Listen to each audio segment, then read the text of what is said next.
Alors, contrairement à Joseph Canel, Saint-Denis Garneau est connu. connu.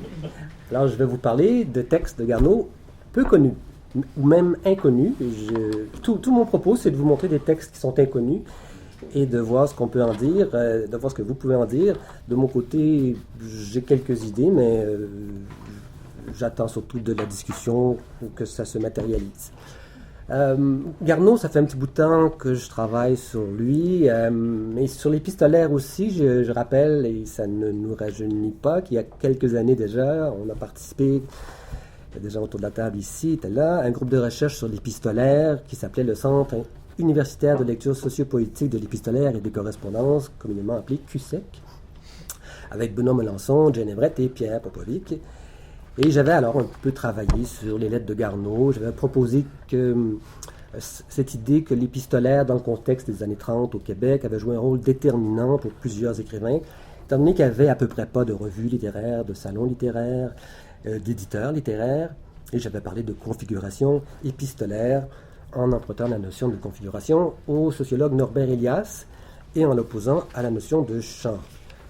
J'étais pas le seul à travailler sur Garneau épistolier. Pierre a fait une analyse lumineuse d'une fausse lettre de Garneau, qu'il a lui-même écrite, qu'il a trafiquée, en fait, à Claude-Henri Grignon, alors que c'était une lettre adressée à sa maman, et il en avait déduit l'idée d'une institution imaginaire. Geneviève, ici, a fait une mémoire remarquable en étudiant la correspondance de Garneau sous l'angle du don, au sens dont on a parlé tout à l'heure, de Marcel Mauss et Jacques T. Godbout également. Et je pensais que j'avais fini de parler de Garneau épistolier, mais le hasard de la recherche ou le déterminisme des subventions, comme vous voulez, a fait que je me suis replongé parce qu'en préparant la biographie de Garneau, je suis tombé sur... En fait, c'est pas ça, c'est pas que je suis tombé sur, c'est que j'ai été amené à relire toute la correspondance de Garneau et j'ai été frappé, peut-être qu'il ne faut pas le dire, mais par la beauté des lettres, tout simplement, par leur originalité, leur intensité, leur liberté de ton, de style. Et ce plaisir de lecture n'a fait que s'accentuer quand je suis tombé sur des lettres inédites de Garneau.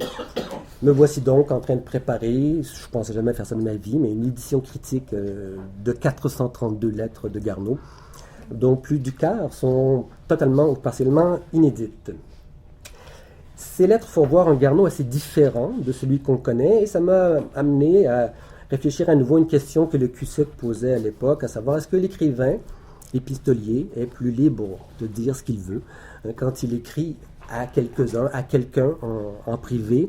Est-ce que ça permet d'échapper à l'orthodoxie, à ce qui est attendu, entendu, lorsqu'on écrit donc en dehors de l'espace public? Il y a une autre façon de poser la même question, c'est est-ce que Marc Angenot n'aurait pas tourné les coins ronds? Est-ce qu'il n'aurait pas été un peu paresseux en excluant de cette toute petite enquête sur le discours social de 89 l'immense corpus de ce qui s'écrit mais ce qui ne se publie pas, c'est-à-dire journaux intimes, mais surtout les correspondances, les lettres. Et dans le Québec, soi-disant monochrome et archi-censuré de 1930, Québec paralysé de peur à l'idée qu'un prêtre ou un proche nous prenne en défaut moral, est-ce que la lettre familière, la lettre privée ne fournissait pas un espace de liberté incroyable, un terrain de jeu idéal pour que l'écrivain, le journaliste, le scientifique, peu importe, puisse enfin lâcher son fou? Cette hypothèse d'une sorte de duplicité propre à l'épistolier était séduisante, mais comme beaucoup d'hypothèses séduisantes, elle n'a pas tenu la route beaucoup. Il était naïf de penser que l'épistolier échappe à la doxa simplement parce qu'il se sait à l'abri du regard public, bien sûr. Le social est dans le langage même, dans les mots qui s'offrent ou non à l'épistolier, si caché, si libre soit-il. Dans 1889, toujours notre travailleur actif que j'ai décrit comme paresseux, mais évidemment c'était une gentillesse. Hein. Il a fourni tous les éléments de ma réflexion pour poser cette hypothèse, à savoir que au fond la lettre obéit au même moule que le reste du discours. Marc ne voit pas vraiment de raison de penser que la conversation, par exemple, le vaste domaine de l'oral, serait configuré autrement que le discours imprimé. Il fait l'hypothèse que le discours social, fixé dans l'imprimé, je le cite, devient le moule du discours oral des classes alphabétisées. C'est ce que suggèrent aussi beaucoup de sociologues, mais je ne m'étends pas sur cette question. Cela dit, au début de 1889, Marc insiste pour dire que l'imprimé produit une homogénéisation de la parole, dont les accents, les mélodies, les accidents d'énonciation sont gommés. Il dresse la liste de ce que l'écrit, l'imprimé, censure. Les accents régionaux, populaires, vocabulaire familier, vulgaire, les lieux communs pauvres, les phrases de remplissage, les hyperboles du pathos, la conversation entre hommes, celle qui roule sur les allusions grivoises, la sexualité. C'est un peu tout cela que donnent à lire les lettres inédites de Garneau, et qui permettent de restituer cette hétérogénéité de la parole. Même si, au bout du compte, et Marc est très prudent, il dit que c'est une hypothèse qui échappe à la démonstration directe. On ne peut pas démontrer si une lettre est orthodoxe ou non orthodoxe. C'est une sorte d'hypothèse indémontrable à mon avis. Il n'y a pas de modèle de lettre, sauf quelques manuels poussiéreux. Pas de point de comparaison, pas de canon, de tradition. D'ailleurs, c'est pourquoi on hésite à parler d'un genre épistolaire, comme on parle du genre romanesque ou du genre poétique.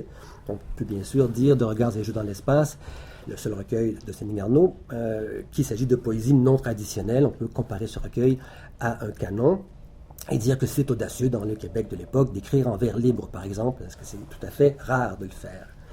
Mais on ne peut pas faire de même avec les lettres, et on peut penser que le discours intime peut être aussi bien un espace de liberté qu'un espace de contrainte, un espace conformiste. Écrire entre amis, Facebook le montre bien aujourd'hui, ce n'est pas un gage de liberté, loin s'en faut. Deux exemples d'orthodoxie ou d'hétérodoxie épistolaire, tous deux empruntés à l'époque, années 30 au Québec. Premier exemple, la correspondance entre Alfred Desrochers et Louis Dantin, deux des écrivains les plus libéraux, les plus modernes de l'entre-deux-guerres.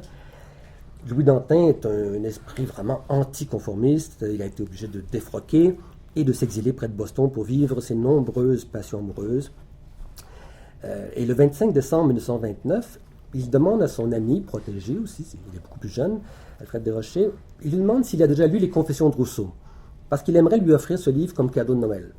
Desrochers lui répond non, il n'a pas lu Rousseau, mais il ne le lira pas.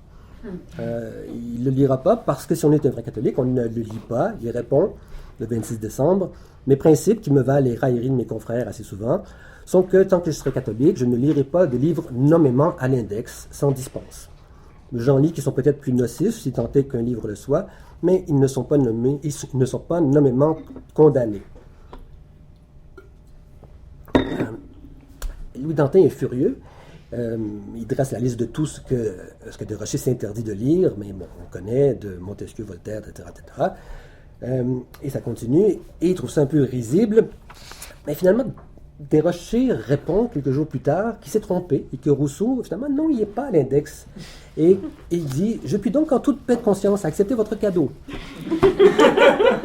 Alors, cet exemple donne la mesure d'un vrai conformisme, de la non-liberté, l'autocensure, mettez ça comme vous voulez, qui règne au Canada français vers 1930, dans le discours, et j'insiste, qui est en principe le plus moderniste de l'époque. Deuxième exemple, à l'autre bout du spectre, une correspondance franchement inattendue, les lettres biologiques écrites par le frère Marie-Victorin à Marcel Gauvreau entre 1933 et 1944. Je ne pensais pas, à vrai dire, qu'on pouvait écrire de telles choses au temps de Marie-Victorin. Cette correspondance clandestine, si vous l'avez lu, publiée l'an dernier chez Boréal, est la preuve qu'il y a tout de même un mur qui sépare ce qui s'écrit en privé et ce qui s'écrit en public. On y découvre des descriptions explicites de l'appareil génital féminin en pleine action observée très méticuleusement et de très très près par le frère Marie-Victorin à Cuba où la prostitution était légale. Ce sont des lettres prétendument scientifiques, biologiques, mais ces lettres, disons, sortent clairement du moule dont parle Marc Angenot. Et le frère Marie-Victorin savait pertinemment qu'il sortait du moule, qu'il risquait sa réputation et celle de sa destinataire, à qui il répétait de faire bien attention et de garder secrète cette correspondance. Voilà donc deux cas extrêmes, tous deux étonnants. D'un côté, un poète moderne qui, même au nom de l'art, obéit à la surconscience religieuse, et de l'autre côté, un religieux qui, au nom de la science, dit des choses qui auraient scandalisé à peu près tout le monde au Québec à l'époque. J'ajoute que Desrochers fait de la lettre un moyen d'entretenir une sorte de mentorat avec Dantin. Il y a eu une thèse de doctorat récemment sur le sujet. Le frère Marie-Victorin fait aussi de ces lettres un moyen de développer ses intuitions scientifiques. Donc les deux épistoliers font de la lettre un moyen, un instrument, tandis que pour Garneau, ça va être une toute autre histoire. Le poète de Regards et jeux dans l'espace fait de la lettre un espace privilégié, un lieu pour écrire. Il aime écrire des lettres, non pas seulement pour nourrir les relations d'amitié, mais parce que la lettre fournit un lieu idéal pour prolonger son journal, qui resterait autrement une lettre morte, pour ainsi dire. Dans une lettre à André Laurendeau du 8 juillet 1932, il défend la supériorité de la correspondance sur le journal dans les termes suivants. Autre est lyrique et paraboleuse amie. N'étant pas romantique, je ne me leurre pas comme toi avec l'inutilité de la correspondance. N'y cherchant pas à être penseur d'occasion, mais l'occasion de penser, je n'y affecte aucune pudeur de moi-même, mais la construis un peu comme un journal, ce qui, encore une fois, ne prouve pas son inutilité.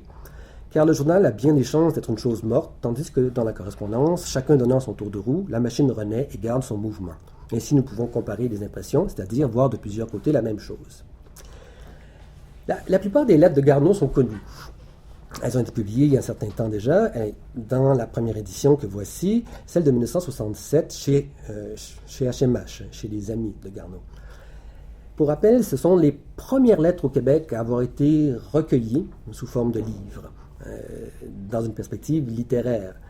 Elles ont paru dans la prestigieuse collection Constante, donc dans une collection qui se voulait d'abord et avant tout une collection d'essais.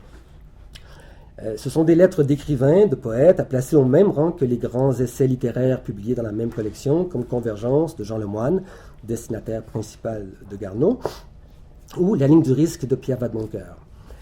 Lettre à ses amis, tel est le titre choisi par l'éditeur destinataire, est donc une œuvre littéraire de plein droit. Et la critique va immédiatement adhérer à ce pacte. Elle va recevoir les lettres comme, non pas un document, ce qu'avait été pour plusieurs le journal de Garneau en 1954, mais comme un événement littéraire. Le jeune André Major lui consacre 2 articles dans Le Devoir, pendant que Monique Bosco intitule son compte-rendu « Des lettres qui sont un vrai roman ». Mais la réaction la plus parlante, c'est celle de Jacques Ferron, qui répond à Garneau par un roman, pour ainsi dire, Le ciel de Québec, publié en 1969. C'est directement inspiré de la lecture de lettres à ses amis. Ces lettres de Garneau, publiées en 1967, n'ont pourtant rien d'extraordinaire. Elles donnent à lire ce qu'un jeune poète montréalais catholique se permet d'écrire dans les années 1930, lorsqu'il s'adresse à des amis, tous de jeunes montréalais catholiques comme lui. Les lettres de Garneau, comme les poèmes qu'il écrit, comme le journal qu'il tient, comme les quelques textes qu'il publie, appartiennent à ce qu'on peut appeler le discours catholique, sans aucun doute. Elles ne contiennent rien de scandaleux, à première vue, et elles ne scandalisent à l'époque personne. Les idées de Garneau sont infiniment moins progressistes que celles du socialiste Louis Dantin, par exemple, et l'épistolier ne cherche pas à provoquer son lecteur comme l'a fait Ferron dans sa correspondance privée et publique. L'horizon de sens des lettres de Garneau n'a rien d'original, c'est donc le discours catholique dont se réclame à peu près tout le milieu intellectuel canadien-français de son époque. Ce discours catholique n'est pas spécifique au Québec, il rejoint ce que Marc appelle le contre-discours catholique de 89, contre-discours parce que le système discursif est complet, autonome. Il y a des structures de diffusion des églises, écoles, presse d'actualité, presse plus intellectuelle, émissions de radio, etc., etc. Et au Québec, ces structures, on le sait, sont tentaculaires depuis la fin du 19e siècle et même hégémoniques durant les années 1930. Ce discours catholique est si puissant et si autosuffisant qu'il constitue un contre-discours global. Il permet d'exister en dehors du monde ordinaire, à l'écart des axiologies qui ne relèveraient pas de sa logique propre, ou au-dessus de ces axiologies qu'il assujettit à sa propre vision, dont les bases sont incontestables et qui se ramifient en divers sous-groupes. La configuration épistolaire que forment Garneau et ses amis constitue un de ces sous-groupes. Ce sous-groupe s'oppose, sans trop le dire, aux catholiques antimodernistes, aux ultramontains, aux dogmatiques. Nul anticléricalisme ici, mais une indépendance d'esprit par rapport à l'Église canadienne-française traditionnelle, qui vient moins d'un goût pour la dissidence que de la conviction d'appartenir à une classe supérieure, une classe plus éduquée et plus éveillée intellectuellement que les représentants cléricaux déjà en place. Donc on est loin du José des anciens Canadiens. Il dispose d'une revue pleine d'ambition, La Relève, revue fondée en 1934, je ne reviens pas sur tous ces éléments de contexte, est très directement inspiré de la revue Esprit de Mounier et du néo-thomisme de Maritain. Cet horizon de sens catholique, ou ce moule discursif, se voit partout dans les textes de Garneau et de ses amis, peu importe qu'ils soient publics ou privés. L'histoire aurait été toutefois différente si les amis de Garneau avaient publié toutes les lettres de Garneau, in extenso, non pas seulement une partie de celles-ci. Soit dit en passant, ça aurait été aussi différent si on avait publié tout le journal de Garneau, mais là c'est sa mère qui avait arraché les pages du journal, donc on n'a jamais pu voir ce qu'il y avait. Je rappelle brièvement l'histoire de la publication des lettres de Garneau. Les amis Jean Lemoyne, Claude Urtubise, Robert Illy vont se charger de réunir, de publier les lettres de Garneau après avoir publié les poèmes, puis des extraits du journal. Il a fallu quand même 24 ans avant que le projet aboutisse, après la mort de Garneau en 1943. Au départ, les amis ne sont pas convaincus que c'était une bonne idée, surtout quand Hébert n'était pas d'accord, et ça c'était compliqué. On trouvait que c'était risqué de publier des lettres que Garneau lui-même n'aurait peut-être pas voulu publier. Jean Lemoyne consulte alors Jeanne Lapointe, professeure à l'Université Laval, professeur de lettres, et celle-ci va encourager les amis à publier les lettres, mais pas toutes les lettres, et pas dans une édition intégrale. Elle suggère de faire un choix, et ils vont donc faire un choix, ce qui est assez normal dans l'édition de correspondance privée, rien de surprenant ici, mais ils y vont fort. Ils vont enlever beaucoup de choses, et ça va contribuer à homogénéiser le discours épistolaire de Garneau, en retirant tout ce qui semblait trop oral, trop cru, trop embarrassant, trop bizarre. Résultat, l'image de Garneau a surtout été celle-ci, donc un poète, une image qui a beaucoup circulé, un poète grave, sérieux, réfléchi, tourné vers l'intérieur. Or, Garneau, dans cette même maison où il s'est fait photographier, avec la même mise en scène, il y a toute une série de clichés qui sont pris et qui montrent un Garneau tout à fait différent de celui qu'on connaît. Il aime jouer avec son image, avec les mots, et il a fait du théâtre, je le signale, durant une bonne partie de sa courte vie. Il sait c'est quoi se mettre en scène. On le voit ici, un peu plus ouvert, un peu plus moqueur, de plus en plus poseur, et là, carrément bizarre. Donc, il aime se donner en spectacle, faire le pitre, jusqu'à cette photo, là je suis désolé, là, une photo de lui en pleine nature à Sainte-Catherine, où il se prend pour un disco-ball. Si je montre ça, c'est pour casser l'image d'un Garneau prude, d'un Garneau tout intérieur. Il veut s'exhiber, il adore ce genre de jeu. Il y a plein de photos comme celle-ci, je ne vais pas toutes vous les montrer. Pas faire dans le sensationnalisme, mais enfin, vous voyez qu'il n'est pas que ce poète renfermé qu'on a peint.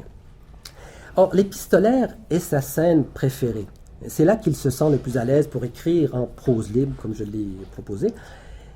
Garneau épistolier écrit des lettres qui lui ressemblent, tantôt graves, tantôt délirantes, vraiment, vous allez voir. Ce n'est pas un épistolier particulièrement prolifique, si on compare ses 432 lettres aux 23 000 lettres de Voltaire, mais durant les quelques années où il est productif, c'est un épistolier intense. Je ne connais pas d'autres écrivains au Québec qui se soient autant investis en tant qu'épistolier, sauf peut-être Ferron, mais alors dans un tout autre registre. L'épistolaire est pour Garneau un espace semi-privé, semi-public, comme vous voudrez. Le titre du recueil, Lettres à ses amis, peut d'ailleurs s'entendre de deux façons. Garneau écrit des lettres qui sont toutes destinées à un ami, mais on peut aussi entendre que les amis forment un seul et même destinataire, comme si Garneau écrivait à tous en même temps, d'où l'impression qu'il écrit à quelques-uns, et non pas seulement à quelqu'un. Il a fait de la lettre un laboratoire d'écriture, mais aussi un espace où il se fiche bien souvent de son correspondant, où il exploite pleinement ce que Vincent Kaufmann appelle l'équivoque épistolaire, c'est-à-dire qu'il ne convoque son correspondant que pour mieux le révoquer, creusant la distance par quoi l'écriture peut advenir. Il le reproche sans cesse de ne pas lui écrire assez, mais on dirait souvent qu'il soliloque et qu'il écrit des lettres comme s'il s'écrivait à lui-même ou à quelques lecteurs absents, à nous-mêmes, lecteurs d'aujourd'hui peut-être. Il peut paraître surprenant ou paradoxal de dire que Garneau fait de la lettre une scène qui se donne en spectacle quand on sait à quel point il cultive la solitude, il vit en ermite. Mais la lettre n'en est pas moins pour lui une manière de tribune. Elle lui permet de montrer son inhumanité, pour reprendre un autre mot de Kaufmann, donc d'exhiber la distance qui le caractérise. Il lui arrive souvent de demander à son correspondant de faire circuler une lettre, de la conserver pour qu'il puisse l'intégrer à son journal. Il écrit parfois des lettres fleuves de 10, 20, voire plus de 30 feuillets. Ces lettres ressemblent alors à de petits essais. Durant une décennie, la lettre a été pour lui le lieu par excellence pour donner à l'écriture une existence sociale. Cette passion de l'épistolaire est d'autant plus parlante que Garneau ne cesse de trouver des prétextes pour ne pas publier d'autres textes. Ses amis le suppliaient de faire paraître ses poèmes ou ses proses dans la relève. Il ne refusait pas toujours, mais c'était toujours compliqué. En revanche, il ne se faisait pas prier pour écrire des lettres, c'est lui-même qui priait, qui suppliait ses amis de lui écrire. J'ajoute que s'il adore écrire des lettres, il n'aime pas écrire à n'importe qui. Il a un nombre très limité de correspondants. Il n'était pas porté à vouloir élargir son cercle. Au contraire, sur Facebook, il aurait eu une demi-douzaine d'amis. Je signale que 4 ans après l'apparition de Lettres à ses amis, chez HMH, Jacques Brault et Benoît Lacroix vont publier une édition critique de toute l'œuvre de Garneau. Ils vont inclure la correspondance dans l'ouvrage, qui s'intitule Œuvre au pluriel. Et là, on va trouver les poèmes, les textes en prose, le journal et une partie des lettres. Une partie parce que les amis de Garneau ont refusé de céder leurs lettres à Brault-Lacroix, n'étant pas d'accord avec les visées universitaires des 2 responsables qui voulaient publier les lettres in extenso. Les amis de Garneau, comme je l'ai dit, ont fait du ménage, ils ont expurgé les lettres de tout ce qui pouvait choquer les lecteurs, blesser des personnes encore vivantes. Alors, sans entrer dans tout le détail de ce qui a été coupé, censuré, disons que tout ce qui avait rapport à la vie privée, à la vie intime, en particulier au corps malade, corps sexué, a été supprimé. Parfois au prix de quelques lapsus, dont mon préféré, les amis de Garneau ont lu le mot cheville, là où il était pourtant clairement écrit le mot schnoll. Parmi les lettres entières qui ont été supprimées, on trouve une douzaine de lettres d'amour envoyées à Gertrude Hodge à l'automne 1933. Gertrude Hodge était une des rares femmes à faire partie du groupe de La Relève. Elle sera l'épouse de Jean Lemoyne. Elle publiera un recueil à l'Hexagone plus tard. Et pendant un automne, Garneau a été intensément amoureux d'elle. L'inverse n'étant pas vrai. Mais il y a cru. Et quand Garneau croit en quelque chose, c'est sérieux. Et donc, il va lui adresser plusieurs lettres. Et à un certain moment, les lettres vont changer de ton et devenir très sombres. Et celle-ci montre en quelque sorte la transformation. C'est une lettre troublante qui est écrite après un incident mystérieux, un drame terrible, mais impossible à reconstituer, ce qui donne une lettre qu'on pourrait intituler « Je fuis, donc j'écris ». Alors, je vais lire transcrite, c'est plus facile. Je ne sais pas si parce que là, demain, lire, c'est long, mais elles sont bonnes. Enfin, je commence, puis vous m'arrêterez, parce qu'il y en a quelques autres de différents registres, vous allez voir. Alors, je vais t'écrire de 1000 choses, inconsciemment, comme un vagabond dédaigneux de savoir où il va. Je n'aurai même pas la gravité qu'il me faudrait pour te parler aujourd'hui des choses qui se sont passées, dont le seul souvenir, si je comprenais, devrait me faire frémir. Mais je ne comprends pas. Je ne veux pas comprendre. Je fuis. Tout cela est obscur et je n'y vois rien. Ce serait à moi qui ai tout défait, tout cassé, à tout arranger. Mais aujourd'hui encore, je n'arrangerai rien, je ne veux rien voir, je suis désemparé, je ne vois rien à quoi m'accrocher. Je vis dans ma chambre, je ne veux pas sortir de ma chambre, ni que personne vienne m'y déranger. Dans ma chambre, j'ai réussi une chose étrange. J'ai fait la nuit en plein... J'ai fait la nuit en plein jour, oui, la nuit totale, où ma seule lampe fait lumière. J'ai mis devant la fenêtre d'épaisses couvertes, ma porte est fermée, et j'ai une petite lampe basse avec une ampoule jaune qui fait sur ma table des couleurs malades. Ma lampe est très basse sur ma table, de sorte qu'une grande part de la pièce est dans l'obscurité complète. Je vois à peine le plafond qui est très loin et je pourrais être dans un puits sans issue. J'ai fait la nuit. Ailleurs, dans la maison, on marche, on parle. Je me demande qu'est-ce qu'on a à s'agiter encore à pareille heure. C'est la nuit. Je souffre beaucoup d'insomnie. Il y a quelque chose qui me tracasse, qui me force à m'agiter. Quand je m'étends, je ne puis dormir. Mes yeux, au lieu de se fermer, s'agrandissent encore démesurément. Et quelque chose de noir m'entoure et me pénètre. Et ma pensée glisse dans un tunnel qui se rétrécit et m'écrase dans l'épouvante. Je n'en puis plus. Je me lève, j'allume ma lampe jaune qui est comme sinistre.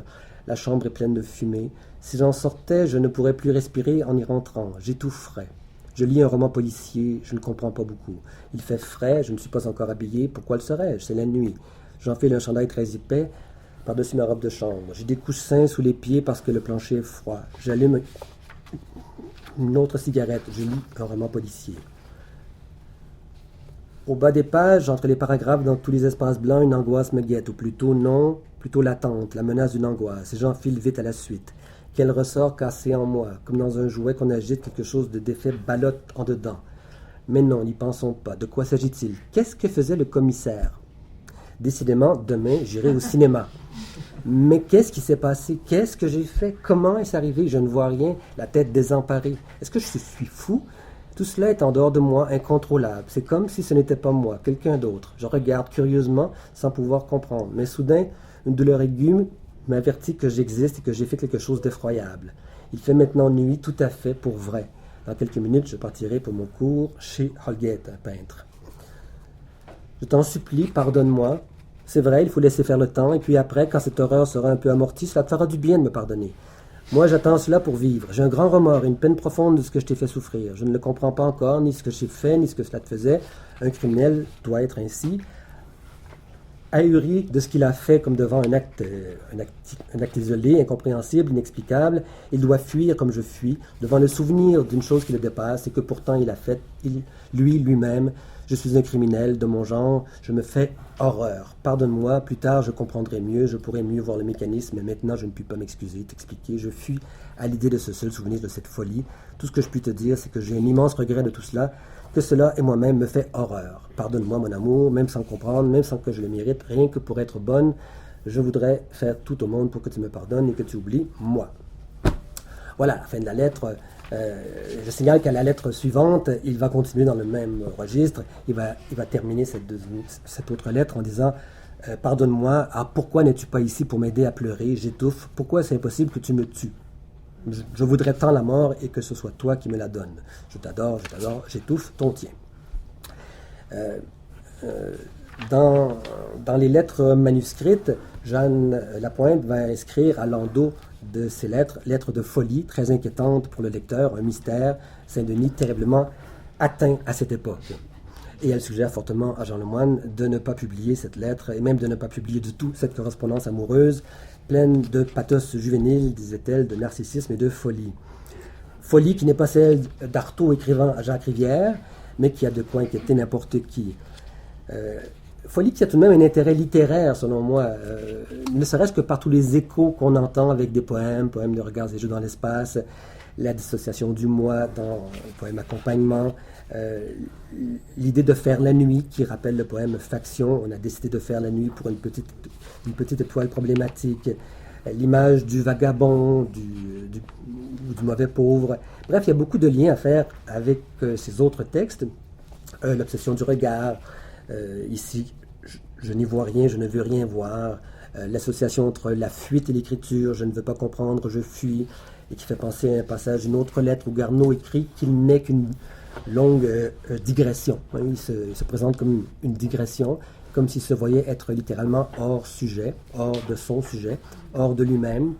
D'où peut-être cet espoir sacrificiel dans la lettre suivante, « Je voudrais tant la mort et que ce soit toi qui me la donnes ». Il y a aussi la honte terrible dont parle Garneau, qui n'est pas sans faire penser à celle qu'il éprouvera en 1937, au moment de publier Regards et Jeux, et qui le conduira à s'expliquer de façon souvent dramatique, en parlant de l'écriture comme d'une faute, d'un mensonge, d'une profanation, comme dans une lettre inédite à son cousin Maurice Hébert, le père d'Anne Hébert, lettre qu'il écrit en décembre 1938, donc plus d'un an après la publication de Regards et Jeux. Une lettre que je trouve, c'est la dernière lettre que j'ai trouvée, c'est le dernier texte inédit que j'ai eu de Garneau, que je trouve très touchante. Là encore, elle est longue, mais je vous en lis quelques extraits simplement. Je te remercie de ta lettre et je vais m'expliquer. Si tu veux, j'ai du talent, mais ça me coûte cher. Cette malheureuse facilité est pour moi une incessante sollicitation à me rechercher moi-même. Et tu sais que qui recherche sa vie la perdra. Car sur ce chemin de la recherche de soi-même, on est bientôt à la merci de la complaisance. Et alors, à moins de posséder une identité très forte, très définie, sait-on jusqu'à quel point on restera honnête, jusqu'à quel point notre offrande risque d'être surfaite. Car l'orgueil entre facilement dans le jeu, mais alors rien n'est vu justement. J'ai été si profondément menacé, pris dans cette toile d'araignée que j'ai tout renié d'abord. J'ai vu que tout cela ne m'apportait rien qu'une mort certaine. Ce n'est pas une métaphore, j'ai éprouvé cela le plus réellement qu'il se peut. J'ai été rongé, détruit jusqu'au désespoir. Par quoi? Par la complaisance et implicitement le mensonge, devant Dieu, devant les hommes. Je me sentais coupable de profanation. Comment cela? J'étais sans cesse à l'affût de la réalité, de ce qui put m'apparaître de la réalité. Pour en faire valoir l'écho en moi, j'étais à l'affût de tout ce qui put profiter à mon envie de poésie. Profaner, c'est prendre ce à quoi un grand, véritable, profond amour ne nous donne pas droit. L'amour seul donne droit parce que seul il rend justice. Chacun n'a pas droit à tout indistinctement. Le poète est celui que Dieu a établi roi de la création sous un certain rapport, lui permettant d'en jouer, mais seulement dans la mesure où il lui a légué personnellement comme sien propre cet héritage. Qui joue de ce qui ne lui appartient pas de droit naturel est profanateur. Son jeu est jusqu'à un certain point entaché de mensonges. Qui force son registre fausse, au sens transitif aussi bien qu'à l'intransitif. Et ce passage, un autre extrait de la même lettre, « Si je deviens assez libre pour chanter d'une façon toute ouverte et abandonner des amours passagères, sans vouloir retenir ces amours, sans les vouloir plus profondes qu'elles ne sont, je pourrais écrire des vers de temps à autre, quitte à ne pas les publier s'ils n'ont pas de valeur profonde ou de charme spécial. » Ce qui est la seule fois où Garneau laisse entendre qu'il pourrait recommencer à publier. Et il ajoute ceci que je trouve très parlant. « Il me faudra être assez libre pour ne plus tenir à être poète, pour pouvoir accueillir la poésie quand elle vient sans avoir envie de la retenir, et ne pas m'attacher à la forme que je lui donne, ce que j'appellerais aimer chastement la beauté, ne pas jouer avec elle inconsidérément, ne pas profiter d'elle, ne pas l'acheter à vil prix dans ses plus faciles espèces.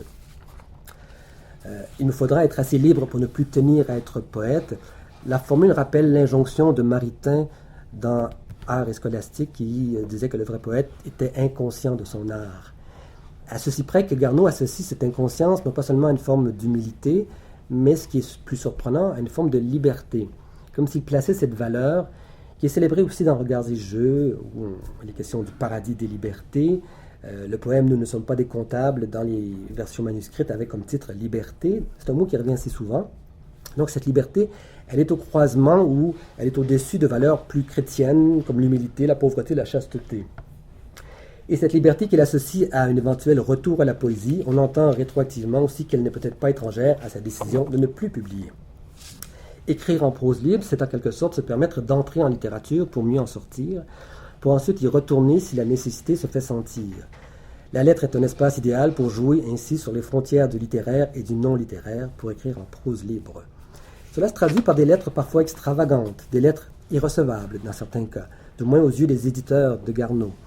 Ils les ont reçues une première fois, ils les ont conservées même, enfouies dans les archives, comme si elles étaient honteuses ou embarrassantes. Et il est vrai que Garneau, quand il se met à délirer, peut aller loin dans la niaiserie. Voici par exemple une lettre de janvier 1939. Donc, quelques semaines après celle assez grave qu'il a écrite à Maurice Hébert, là il est carrément saoul. Et il fait de son ivresse le moteur même de sa lettre, dont le titre pourrait être « Je bois, donc j'écris ». Alors, difficile à lire, difficile d'ailleurs de l'éditer, mais là vous avez un extrait, je ne sais pas si on voit quelque chose, c'est tout petit, mais...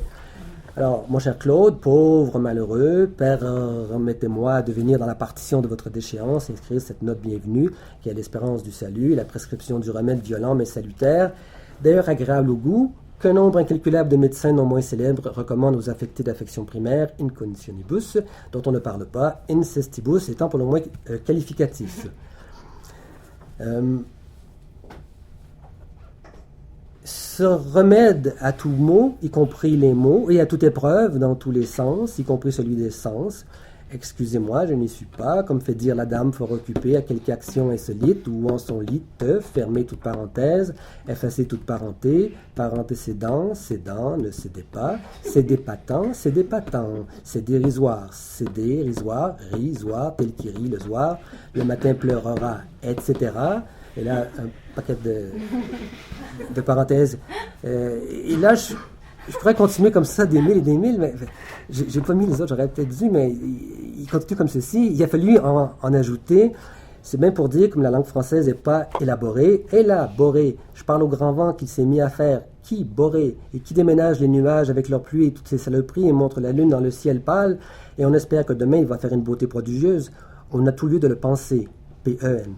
Enfin, pour revenir à notre propos, on a tout lieu de le penser, parenthèse, on a tout lieu de le penser, P-A-N, dit celui qui ne pensa rien, Sancho pensa, qui pensa-t-il, je pense donc je guéris, dit le médecin malgré tout inquiétante, tentante est-elle à ce point-là, tante avec oncle fit cousine, parce que Claude Urtubise va épouser sa cousine, inceste, d'où l'allusion à l'inceste au début. Tante avec oncle, fille cousine, coup, sine qua, ne tient la tête. T'es tout à ta tentation, t'es-tu tentation que ça?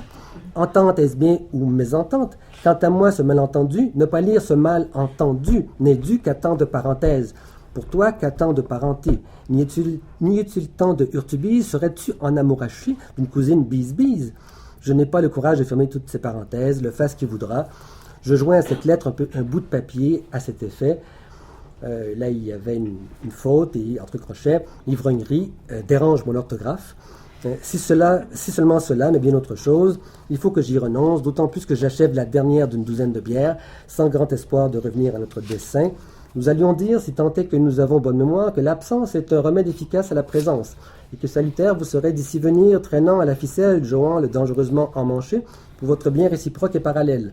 Rien ne vaut cet air pur et le beau temps qu'il fera, garanti, pour décongestionner ou congestionner. Des deux côtés, il y a profit. Ces passions qui bouleversent vos vies, les emplissent, accaparent, gonflent, font éclater, brisent, écrasent, étonnent, sens premier, massacrent, déchirent, débordent, exaltent en folie, rongent, usent, liment, grattent, percent, désaxent, malmènent, tirent, poussent, rendent au centuple, catastrophient, décombrifient, incompréhensiblifient, peuple d'illusions néfastes et vengeresses, mollifient, mangent, avalent, mâchent, brûlent, font cuire, bouillir, retirent, balayent, enchaînent, pour tout dire.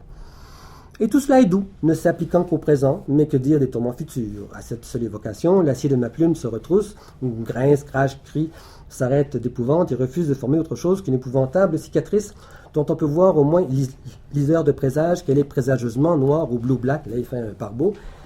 C'est comme qui dirait des éclairs d'obscurité impénétrables. Et ça continue ici jusqu'à la fin de cette lettre que j'ai transcrite. Réfléchissez-y et surtout décidez de venir. Nous vous attendons, bière en tête.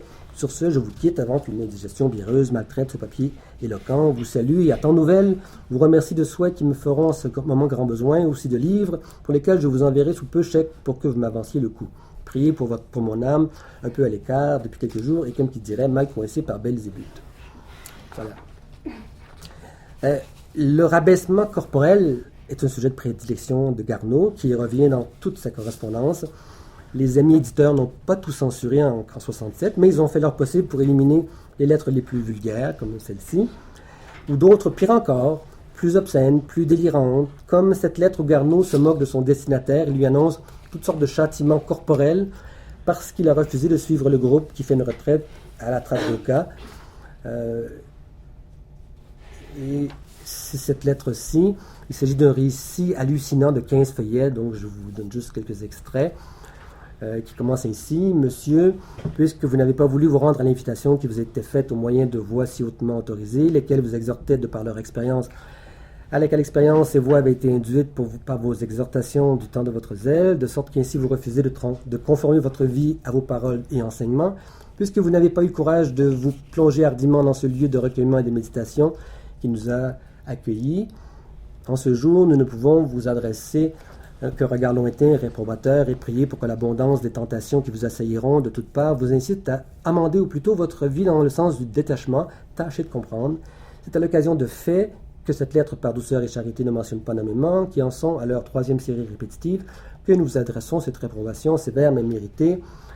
Puissiez-vous donc, dans une solitude occasionnée par le départ d'amis que vous avez refusé de suivre, dans la voie du recueillement, puissiez-vous être en but aux pires ennuis de l'inquiète solitude, puissiez-vous, durant de longs séjours et de plus longues soirées, et qui sait, durant d'interminables nuits sans sommeil, auxquelles l'aube n'apporte que surcroît de mauvaise conscience et d'épuisement, puissiez-vous interminablement parcourir votre chambre. Et puis là, le récit devient vraiment scatologique. Les murs de la chambre se referment sur Claude Urtubise qui tente de fuir. La maison est sans dessus-dessous. Il se retrouve bientôt sur le point de déféquer entre les barreaux d'escalier. Il se retient, mais aussitôt l'envie d'uriner le prend sous les yeux de la bonne. Et un peu plus loin, mais voici que cet ordre admirable et ce lieu de toute complaisance est bouleversé sous vos yeux et s'en mêle dans votre esprit. Arrêtez, vous alliez chier du haut de l'escalier entre l'ouverture des barreaux. Et qui sait si cette matière affectant dans sa chute une forme familière comme il arrive aux nuages, vous n'allez pas tantôt la voyant en noir et sous forme de lapin symbolique en vouloir faire vos délices de Pâques, et qu'arrivera-t-il au moment où, et là je continue à lire, sentant une naturelle envie de pisser par une étrange association d'idées, où le diable aura peut-être de sa part, mais pas aussi considérable qu'il ne voudrait, vous lèverez la jupe et le jupon de votre bonne, étonnant chastement un regard indifférent, fixé sur la jointure linéaire que forme la rencontre du mur avec le plafond, ferez consciencieusement votre pipi dans vos pantalons, sur le regard expectant et bientôt déçu de la dite bonne qui, quittant votre visage paisible, tombera avec une surprise bientôt hilar sur la mare grandissante sur le linoléum de la panterie. Voilà.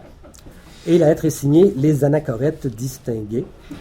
Elle fait partie de ces quelques lettres que Garneau écrit comme si la scène épistolaire était un espace social, exposé au regard de toute sa confrérie, un exutoire où il pouvait à la fois être pleinement lui-même et se prendre pour un autre, jouer la comédie comme il l'a fait plusieurs étés à Sainte-Catherine.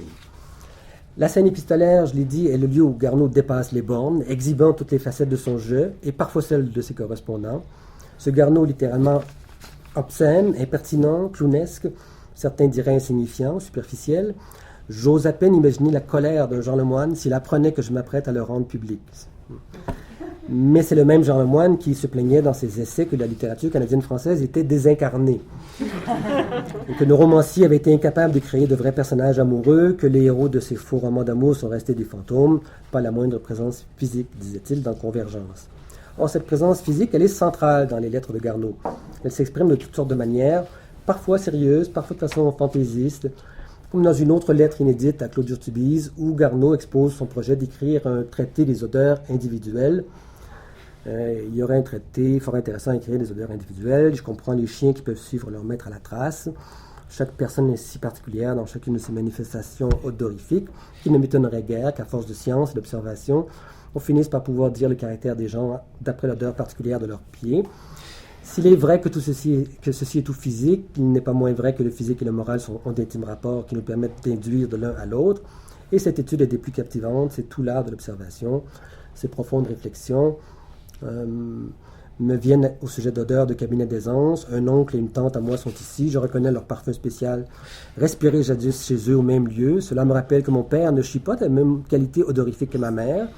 Et je remarque que toute personne demeure en dedans d'une certaine gamme de variations relatives à la nourriture actuelle qu'ils consomment et que leurs excréments gardent toujours un certain aspect général de l'odeur, si l'on peut dire, qui leur est propre, qui relève de la constitution de leur provenance, et qui est leur personnalité, ce je ne sais quoi qui est la touche d'un être distinct et qu'on ne retrouve pas ailleurs. Et il est aussi à remarquer que ce caractère particulier de l'odeur est beaucoup moins accentué et subit beaucoup plus de variations chez les êtres jeunes. Voilà. Alors, voilà. Cette science des odeurs de Garneau semble farfelue peut-être, mais elle trouve des lettres de noblesse depuis au moins Rabelais, que Garneau cite à tour de bras dans toutes ses lettres. Il était question de l'abbaye de Thélème un peu plus tôt. Il me semble aller de soi que les amis de Garneau, tout en voulant rendre justice à l'œuvre de ce dernier, l'ont dérablésianisé et en partie dévitalisé, contribuant ainsi à créer et à propager une image austère, trop sérieuse du poète. Leur censure amicale fait presque sourire aujourd'hui, et le côté scandaleux des lettres qui ont été censurées s'est évaporé.